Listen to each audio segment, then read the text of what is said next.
Hello, LAP. This is Brandon Reisinger coming to you with your Chairman's Report. First off, I want to talk a little bit about unemployment. Everybody should have a claim opened at this point. If you don't have a claim opened, you need to get in there and do that this week. You've got until Saturday, but each day that you push that back is going to be another day that you're going to be waiting before you can claim that first check. After that first check, everything will go to Sunday, every other Sunday. You won't have any issues. But the first check, there's a 13-day window before you can request it. So the longer you put it off, the longer that first check's going to be before you'll be able to do it. I also have some clarification on the Citizen Connect. I know there's been a lot of questions online, people trying to figure out, is that something that we need to do or not?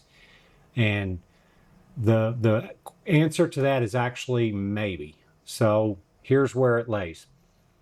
When you opened your claim with unemployment, if you got the work registration questions, where it popped up and asked you what sort of work you desire, what sort of hourly wages you desire, how far you'd be willing to travel, what shifts you'd be available for, those are essentially the same thing as the Citizen Connect.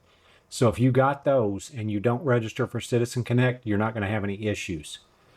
If your claim looked like mine, the one that I did last week initially that didn't have the work search questions on there, then you are going to need to register for the Citizen Connect in order to be okay. One or the other of those had to happen. So again, if you did not get those work search questions, you're going to need to get registered for the Citizen Connect. If you did get the work search questions, it's not a big deal. You don't need to register for it. Either way, you are not required to use that to work search. It's a tool that's available, but you don't have to use it. Just wanted to clarify on that real quick.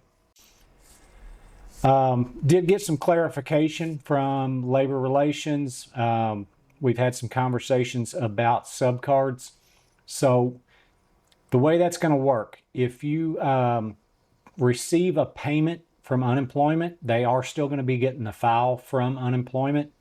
So if you receive a payment from them, they're going to be able to see that and auto-generate sub. You won't have to fill out a sub card if you're receiving a payment. If this first week is your waiting week, you are going to have to fill a sub card out for the first week in order to generate the sub for that week.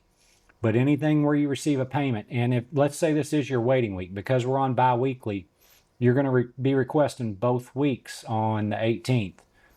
When you request those 2 weeks, you'll need to go in the next day, pull up and show where it's your waiting week for that first week, send that in and fill out a sub card for week 1. Week 2 will auto-generate. You won't need a sub card for that, and you're not going to need any sub cards going forward until you exhaust your unemployment benefits. If you've got an invalid claim, be it because you were on medical for 6 months last year or whatever it might be, you've got a claim that has insufficient wages, you're going to need to fill out sub cards for every one of the weeks. So make sure you're doing that. And there is a QR code. The sub cards are online. They're digital. You don't need to go to the plant in order to do that.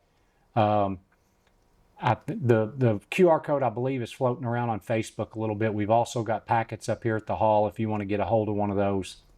You just scan the QR code, and it's got all the same spots to fill in that a normal sub card would. Doesn't take very long to fill out and click submit. We got a new pay stub site that came up this week, and that's been interesting. It's very confusing to look at first. I'll have to admit I struggled with it a little bit myself, just because everything's in different spots. The columns are labeled differently, but we've ran the math on several people's checks. Everything does seem to check out. Everything's good. It's just very different in the way it's presented to us. So if you see that and notice that it's a lot different, don't freak out. That's changed for everybody, Ford system-wide. Also want to let everybody know the phone lines are down in labor. So none of the labor phones are working right now. They did get a temporary phone number set up. And so if you need to contact labor, the number you're going to use for now and into the foreseeable future is going to be 734-890-1198. So if you've got any issues where you need to contact labor, use that. The other labor numbers are not working right now. Once they do come back up, I'll try and get that information out to everybody, but that's what you're going to use if you need to contact labor. Do want to ask everybody to please be patient with Todd, Johnny, and myself. The phone calls and texts, the workload's pretty heavy right now. We're trying our best to get back with everybody and answer everything that we can, but there are going to be some periods where you may not get an immediate response from us. Give us a second. We will get back with you. Only thing I've got event-wise, I want to let everybody know the next union meeting is coming up next Tuesday, the 13th. That's at KTP Hall at 1 p.m. and 6 p.m.